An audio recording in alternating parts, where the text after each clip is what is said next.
सरदार शहर उपचुनाव के कल आएंगे नतीजे। सुबह 8 बजे से शुरू होगी काउंटिंग। कांग्रेस, बीजेपी और आरएलपी के बीच है त्रिकोणीय मुकाबला। प्रशासन ने पूरी की तैयारियां।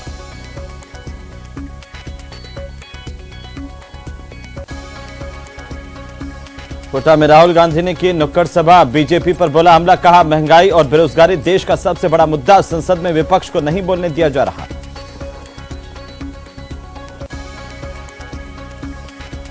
जालौर के सांचौर में पुलिस ने बड़ी कार्रवाई की। अवैध हथियारों के साथ तस्कर गिरफ्तार। दबिश के दौरान पकड़े आरोपी। और न्यूज 18 राजस्थान के बादशाह कायम, लगातार 9वें हफ्ते नंबर 1 पर बरकरार। प्यार और भरोसे के लिए शुक्रिया राजस्थान।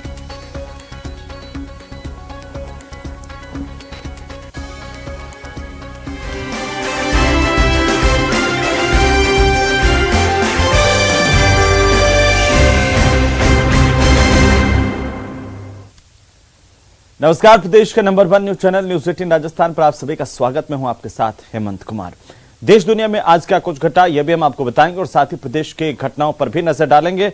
वहीं आज हम बात करेंगे कल आने वाले नतीजों की, जिसको लेकर के तस्वीर आपकी टीवी स्क्रीन पर, और साथ ही साथ कल गुजरात और हिमाचल के नतीजे आएंगे। इसके साथ ही सरदार शहर उपचुनाव की भी बात करेंगे, क्योंकि कल यहां पर भी मतगणना होगी और सरदार शहर उपचुनाव के नतीजे भी आएंगे। इसके साथ ही आज दिल्ली एमसीडी चुनाव के परिणामों की बात करेंगे। एमसीडी चुनाव में आम आदमी पार्टी ने कब्जा कर लिया। 15 साल बाद भारतीय जनता पार्टी एमसीडी से दिल्ली में बाहर हो गई है।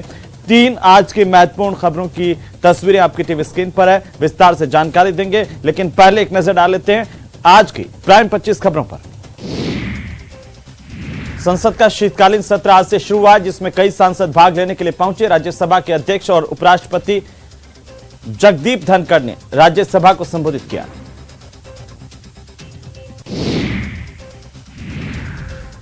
प्रधानमंत्री मोदी राज्यसभा के अध्यक्ष जगदीप धनखड़ से कहा कि मैं इस सदन के साथ साथ राष्ट्र की ओर से सभापति को बधाई देता हूं। आप संघर्षों के बीच जीवन में आगे बढ़ते हुए इस मुकाम पर पहुंचे हैं। यह देश के कई लोगों के लिए प्रेरणा है। उपराष्ट्रपति और राज्यसभा के सभापति जगदीप धनखड़ ने राज्यसभा में कहा कि अमृतकाल में हम इस दुनिया में बेहतरीन संविधानों में से एक को अपना मानते हैं। वर्तमान में संसद प्रामाणिकता के साथ लोगों को जनादेश को दर्शाती है और जैसा पहले कभी नहीं था।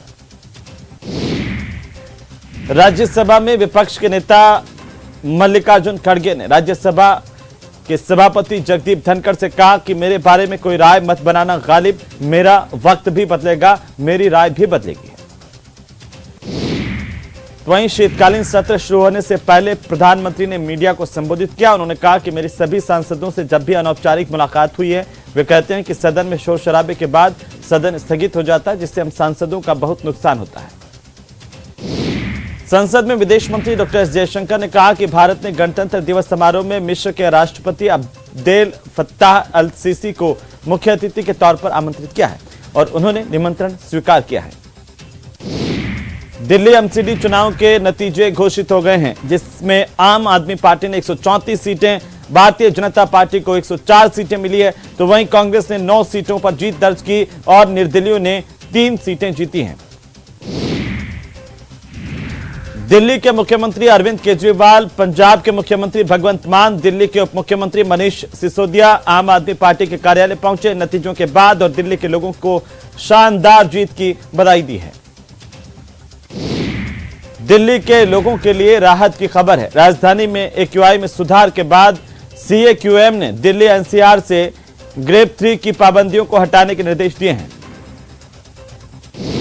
केंद्र सरकार के 500 और 1000 रुपए के पुराने नोटों को बंद करने के 2016 के फैसले को चुनौती देने वाली विभिन्न याचिकाओं पर सुप्रीम कोर्ट ने अपना फैसला सुरक्षित रख लिया है। सुप्रीम कोर्ट ने आज कहा कि फैसला सुरक्षित है।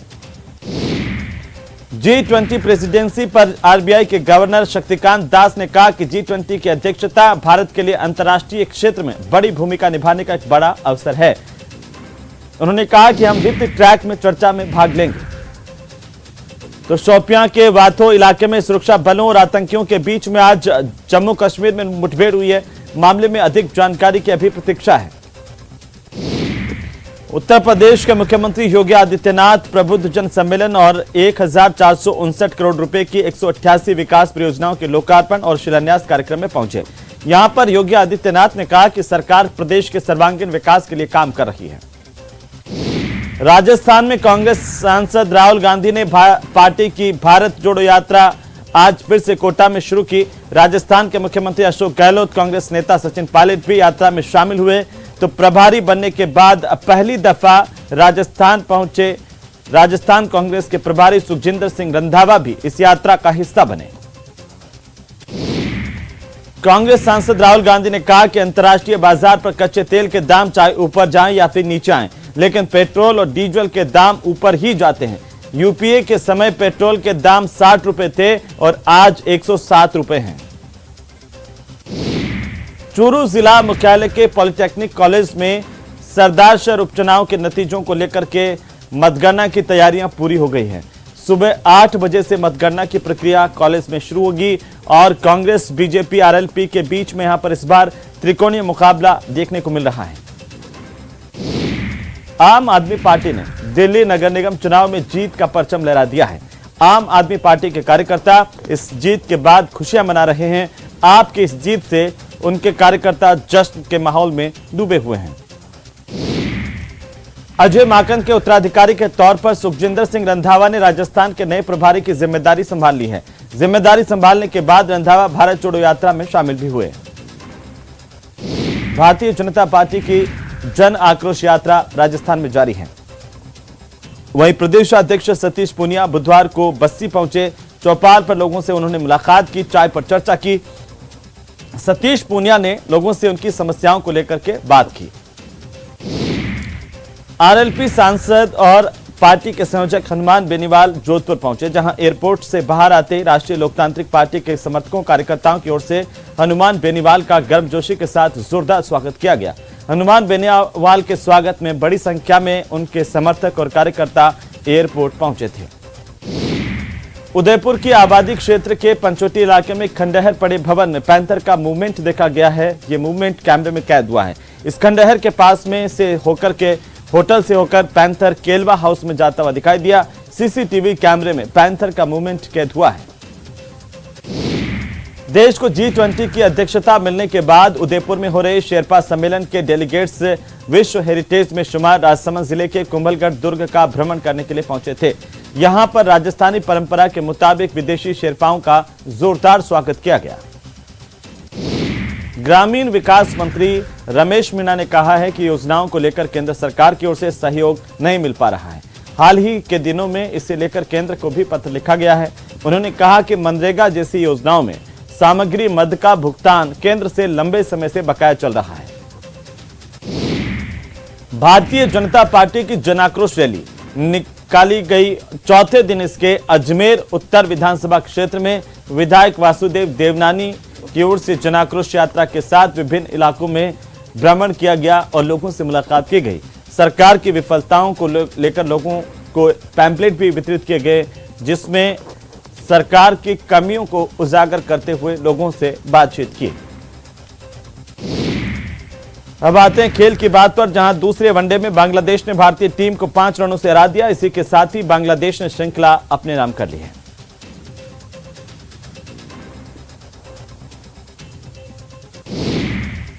तो चलिए आगे बढ़ेंगे। अब खबरों को विस्तार से देखते हैं। दिल्ली नगर निगम के चुनाव के नतीजे के बाद गुजरात और हिमाचल प्रदेश की बारी है और चुनाव आयोग के मुताबिक वोटों की गिनती का काम अलग अलग सेंटर में गुरुवार सुबह 8 बजे से शुरू होगा। लेकिन पहले डाक मतपत्रों की गिनती होगी, इसके बाद ईवीएम खुलेंगी। 9 बजे तक पहला रुझान आ जाएगा। माना यह जा रहा है कि दोपहर तक दोनों राज्यों की स्थिति साफ हो जाएगी। इसी दिन 1 लोकसभा और 5 राज्यों की 6 विधानसभा सीटों के उपचुनाव की मतगणना होनी है। ये परिणाम देश की राजनीति पर असर डालेंगे। गुजरात में विधानसभा की कुल 182 सीटें हैं। यहां पर सरकार बनाने के लिए 92 सीटों की दरकार किसी भी पार्टी को होती है। वहीं हिमाचल में विधानसभा की कुल 68 सीटें हैं और यहां पर बहुमत का आंकड़ा 35 सीटों का है। या अभी यहां पर भारतीय जनता पार्टी की सरकार है। दोनों ही राज्य में हिमाचल के चुनाव का 35 सालों का ट्रैक रिकॉर्ड यानी कि इतिहास देखें तो यह पता चलता है कि यहां पर किसी पार्टी की सरकार फिर से रिपीट नहीं हुई है। एग्जिट पोल में भाजपा और कांग्रेस के बीच में कड़ी टक्कर का अनुमान है। आपको बता दें कि न्यूज़ 18 पर आप दिन भर इन चुनाव के परिणामों को देख पाएंगे। सबसे बड़ा पैनल मौजूद होगा सबसे सटीक जानकारी के साथ। तो वहीं प्रदेश की बात करें जहां पर सरदार शहर विधानसभा सीट के उपचुनाव के फैसले की घड़ी भी अब नजदीक आ रही है। फैसले के काउंटडाउन की खबर से हम आपको बता दें कि चूरू जिले के सरदार शहर उपचुनाव की मतगणना कल ही होगी। वोटों की गिनती चूरू जिला मुख्यालय के पॉलिटेक्निक कॉलेज में सुबह 8 बजे से होगी। 2 कमरों में 20 टेबल लगाई गई है जिसमें 15 राउंड की मतगणना होगी। एक राउंड में करीब 15 मिनट का समय लगता है। 2 बजे के बाद रिजल्ट डिक्लेयर हो जाएगा, सबके सामने होगा। इस पर भी न्यूज़ 18 राजस्थान और न्यूज़ 18 पर आप दिन भर अपडेट देख पाएंगे। हर एक वोट की अपडेट आप तक पहुंचाएंगे। तो वहीं आपको बता दें कि मतगणना को लेकर प्रशासन ने अपनी तैयारियां मुकम्मल की हैं। त्रिस्तरीय सुरक्षा घेरे के बीच में ईवीएम अभी स्ट्रांग रूम में कैद है और सरदार शहर विधानसभा उपचुनाव में इस बार 10 प्रत्याशी चुनावी मैदान में थे और यहां पर त्रिकोणीय मुकाबला कांग्रेस, बीजेपी और आरएलपी के बीच में देखने को मिला। आरएलपी सरदार शहर में पहली बार लड़ रही थी और आरएलपी और तीनों पार्टियों के बीच में सीधी टक्कर होने की बात सामने आ रही है। लेकिन कल परिणाम बताएंगे कि आखिरकार कौन जीतेगा। न्यूज़ 18 पर आप दिन भर परिणाम देख पाएंगे। तो वहीं दिल्ली नगर निगम के चुनाव में आम आदमी पार्टी को बहुमत मिला है।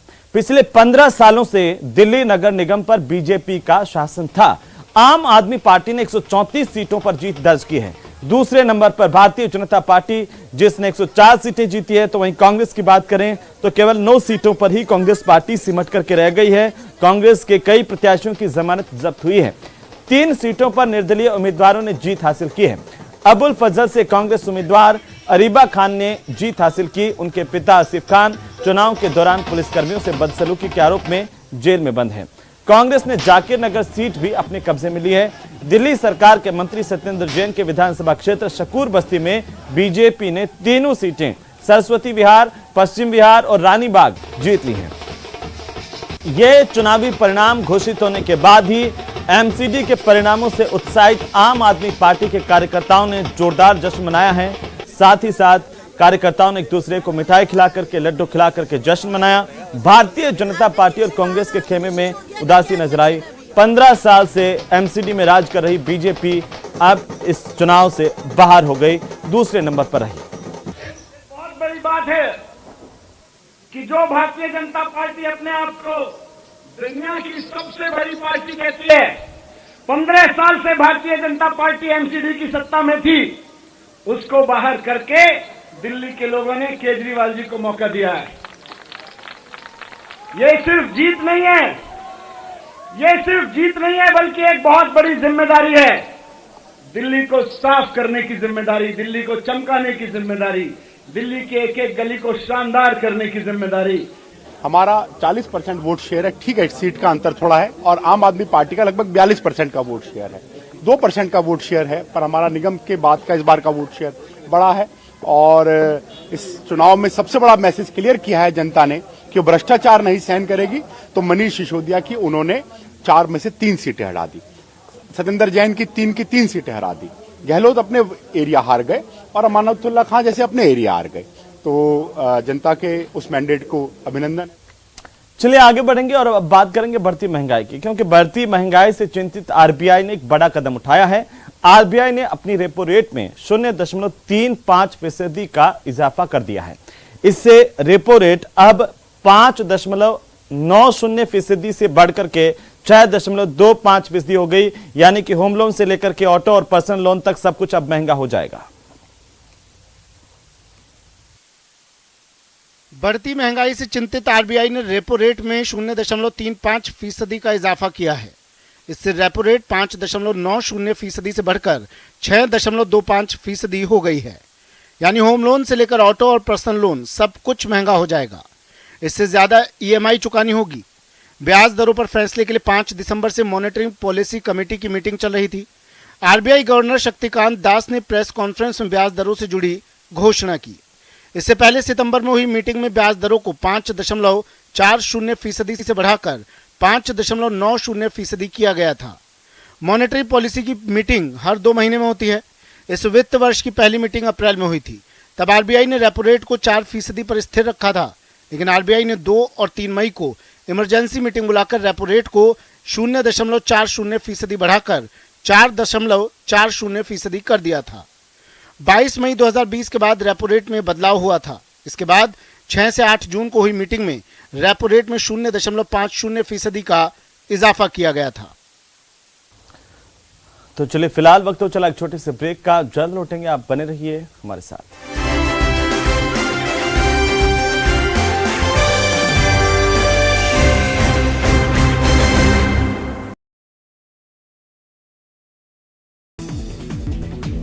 जलदाय विभाग साल खत्म होने से पहले धीमी गति से काम करने वाली कई एजेंसियों के खिलाफ सख्त कार्रवाई के मूड में है। 5 कॉन्ट्रैक्टर फर्मों पर करीब 6 करोड़ के करीब पेनल्टी लगा दी है। बीजेपी की जन आक्रोश यात्रा पूरे प्रदेश में चल रही है। जयपुर शहर में बीजेपी के नेता आम जनता का समर्थन हासिल करने में जुटे हैं। कोरोना का असर कम होने के साथ ही वैक्सीनेशन की रफ्तार लगभग थमी है। राज्य में फिलहाल 11 लाख को वैक्सीन की डोजेस का स्टॉक है। दिसंबर के महीने में अचानक पूरे प्रदेश में वाहनों की बिक्री में कमी दर्ज की जा रही है। जयपुर आरटीओ के आंकड़े यही कह रहे हैं। अजमेर से लोकसभा चुनाव लड़ चुके उद्योगपति रिजू झुनझुनवाला ने कांग्रेस के राष्ट्रीय अध्यक्ष को अपना इस्तीफा भेजा। अजमेर की बेटी स्वस्ति आर्य चौधरी ने फिर इतिहास रचा। जयपुर में आयोजित स्टेट बॉक्सिंग चैंपियनशिप 2022 में लगातार चौथी बार गोल्ड मेडल अपने नाम किया। सरदार शहर उपचुनाव के कल नतीजे आएंगे। वोटों की गिनती चूरू जिला मुख्यालय में राजकीय पॉलिटेक्निक कॉलेज में होगी। राहुल गांधी की भारत जोड़ो यात्रा जारी है। टी ब्रेक के दौरान राहुल गांधी एक किसान के घर पहुंचे, घर की छत पर चाय की चुस्की का आनंद लिया। केशवरायपाटन के किसानों ने शुगर मिल चालू करवाने की मांग तेज कर दी है। किसानों ने मेगा हाईवे पर गुडली से केशवरायपाटन चौराहे तक शुगर मिल संचालन पदयात्रा निकाली। अलवर के नाहरपुर में एक व्यक्ति ने सूदखोरों के कर्ज से परेशान होकर आत्महत्या कर ली। पुलिस जांच कर रही है। अलवर में सर्दी के तेवर तीखे हो रहे हैं। ठंड में होने वाली बीमारियों के मरीजों की संख्या बढ़ी है। डीजीपी उमेश मिश्रा ने पुलिस अधिकारियों की मीटिंग लेते हुए अलवर में क्राइम कम करने के निर्देश दिए। दौसा में पार्षदों के भेदभाव के आरोप के बाद नगरपालिका के कार्यालय के बाहर ताला जड़ दिया। विकास कार्यों में भेदभाव का आरोप लगाकर लालसोट नगरपालिका के बाहर आज तीसरे दिन भी पार्षदों का धरना जारी है। दौसा में आईओसी लिमिटेड के गार्ड और अधिकारियों के अलावा आर्मी भी समय समय पर पाइपलाइन की पेट्रोलिंग करेगी। बाड़मेर के धोरीमन्ना थाना क्षेत्र में मूक बधिर युवती के साथ गैंगरेप मामले में 2 सप्ताह बीत जाने के बाद भी आरोपियों का कोई सुराग नहीं लगा है। प्याज के दाम किसानों को रुला रहे हैं, क्योंकि कांठल अंचल में नासिक और मध्य प्रदेश के प्याज की बम्पर पैदावार हुई है। राजसमंद के रेल मगरा में करंट लगने से 2 मजदूरों की मौत हो गई। राजसमंद जिले के बागोल पंचायत स्थित जोशियों की मादड़ी गांव में विभिन्न धर्मस्थलों की सार्वजनिक भूमि पर अतिक्रमणकारियों ने कब्जा कर निर्माण करा दिया। G20 शेरपा सम्मेलन के डेलीगेट्स आज राजसमंद जिले के कुंभलगढ़ दुर्ग भ्रमण के लिए पहुंचे। उदयपुर के आबादी क्षेत्र में पैंथरों की मूवमेंट की जानकारी मिलने से हड़कंप मचा। खंडहर के पास होटल के करीब पैंथर को देखा गया। चित्तौड़गढ़ के सदर थाना क्षेत्र में शराबी ने शराब के पैसे नहीं देने पर युवक के साथ मारपीट कर जिंदा जलाने की कोशिश की। गंगापुर सिटी इलाके तो चलिए ब्रेक के बाद एक बार फिर से आपका स्वागत है। मुझे मेरी बीवी से बचाओ, ये मैं नहीं कह रहा, ये फरियाद लेकर ग्वालियर में कई पीड़ित पति पुलिस के पास पहुंच रहे हैं। दरअसल कोई कहता है कि बीवी ने बॉयफ्रेंड से पिटवाया, तो किसी की फरियाद होती है कि बीवी भाइयों के साथ मिलकर के पिटाई बीवी ने की है। लेकिन आप ये खास रिपोर्ट देखिए।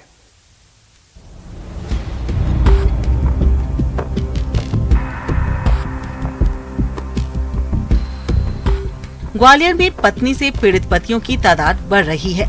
पत्नियों के सितम की शिकायत लेकर पति पुलिस के पास पहुंच रहे हैं। पुलिस के पास अब तक ऐसे 15 मामले सामने आए हैं। मुरैना के रिठौरा के पास एक गांव में रहने वाले प्लम्बर संजय सिंह उन्हीं पीड़ित पतियों में से एक हैं।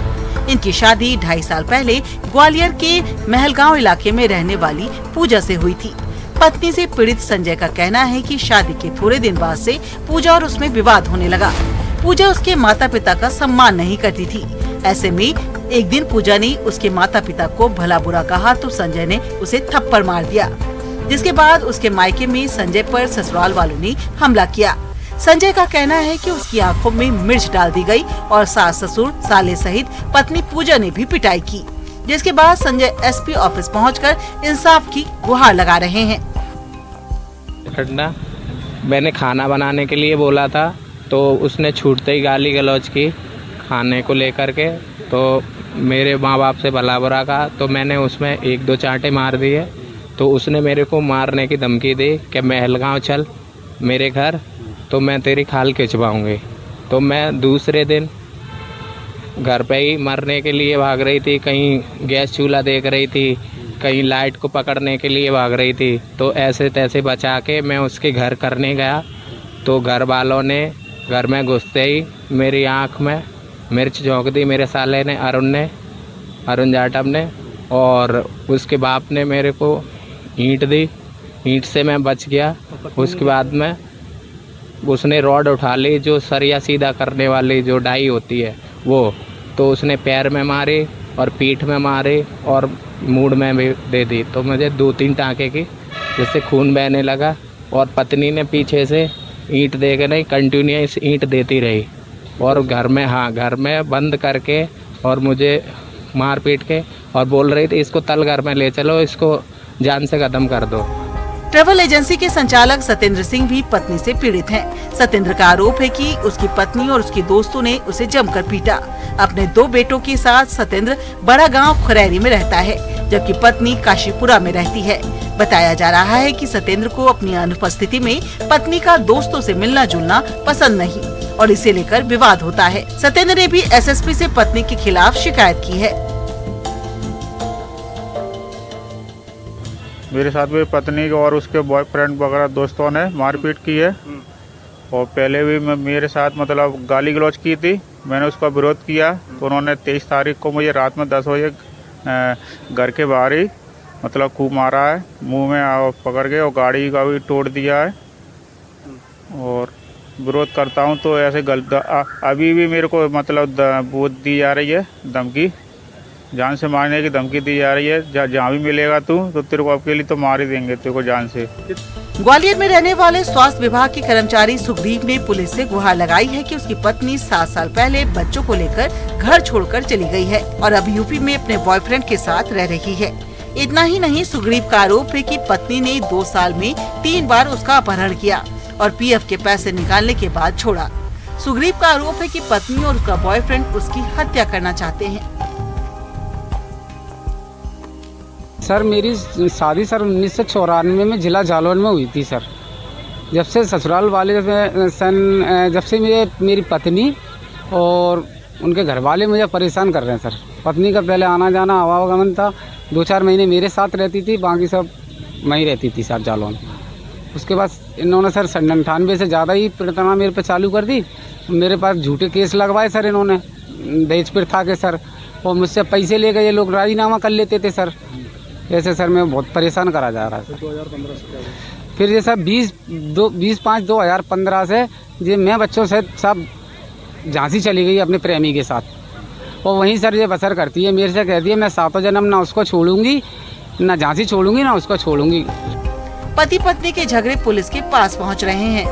पत्नियों पर पतियों को पिटवाने, अपहरण करने तक के आरोप लग रहे हैं। पुलिस परामर्श केंद्र के जरिए इन मामलों को सुलझाने की कोशिश करती है, लेकिन कई मामलों में एफआईआर भी दर्ज की जा रही है। पुलिस अधिकारी भी मान रहे हैं कि पत्नियों से प्रताड़ित पतियों की संख्या बढ़ रही है। ये अभी एक ट्रेंड थोड़ा सा पिछले कुछ महीनों से देखने में आ रहा है कि हमारी जो जन सुनवाई हो रही है और उसमें जो हमारे परिवार परामर्श केंद्र भी चल रहे हैं, तो थोड़ी सी संख्या इजाफा हुई है। अभी तक नॉर्मली महिलाओं की रिपोर्ट आती थी, परंतु अभी देखने में आ रहा है कि कुछ पुरुष भी आ रहे हैं जो कि पारिवारिक सामंजस्य नहीं बैठने, तालमेल नहीं बैठने की शिकायत कर रहे हैं और अपनी जो शिकायत वो कर रहे हैं या जो आवेदन दे रहे हैं उसमें कहीं ना कहीं अपनी पत्नी के ऊपर वो आरोप लगा रहे हैं। परंतु हमारा जो परिवार परामर्श केंद्र चल रहा है यहाँ पर और महिला थाने में, हम दोनों ही तरह की शिकायत को एंटरटेन करते हैं, दोनों ही तरह की शिकायतों पे हम परामर्श करते हैं। अब तक पतियों पर पत्नियों को प्रताड़ित करने के आरोप लगते थे, लेकिन जमाना बदल रहा है। अब पत्नियों पर भी पतियों को प्रताड़ित करने के आरोप लग रहे हैं और पीड़ित पति पत्नियों की शिकायत लेकर पुलिस के पास पहुंच रहे हैं। ग्वालियर से न्यूज़ 18 के लिए सुशील कौशिक की रिपोर्ट। तो चलिए आगे बढ़ेंगे और अब इस सेगमेंट में बात करेंगे वायरल वीडियो की, और जो ऐसा वीडियो जो चर्चाओं में है। विशाखापट्टनम में दरअसल दुवाडा स्टेशन पर पैर फिसलने की वजह से एक छात्रा ट्रेन और प्लेटफॉर्म के बीच में जा फंसी और लड़की के गिर करके फंसते ही लोगों ने आनंद फानंद में तत्काल ट्रेन को रुकवाया, जिसके बाद बचाव कर्मियों की ओर से इस लड़की को प्लेटफॉर्म को तोड़कर कड़ी मशक्कत के बाद बाहर निकाल दिया गया। रोंगटे खड़े कर देने वाला यह वीडियो आंध्र प्रदेश के विशाखापट्टनम में द्वाडा स्टेशन का बताया जा रहा है। वीडियो में दर्द से कराहती लड़की को देखा जा सकता है। घटना के तुरंत बाद रेलवे सुरक्षा बल के जवानों ने रेस्क्यू ऑपरेशन शुरू किया। छात्रा को बाहर निकालने के लिए उन्होंने प्लेटफॉर्म का एक हिस्सा काटा और इसके बाद घायल छात्रा को अस्पताल में भर्ती करवाया गया। इस घटना का वीडियो सोशल मीडिया पर तेजी से वायरल हुआ है। न्यूज़ 18 राजस्थान वायरल वीडियो की पुष्टि नहीं करता है।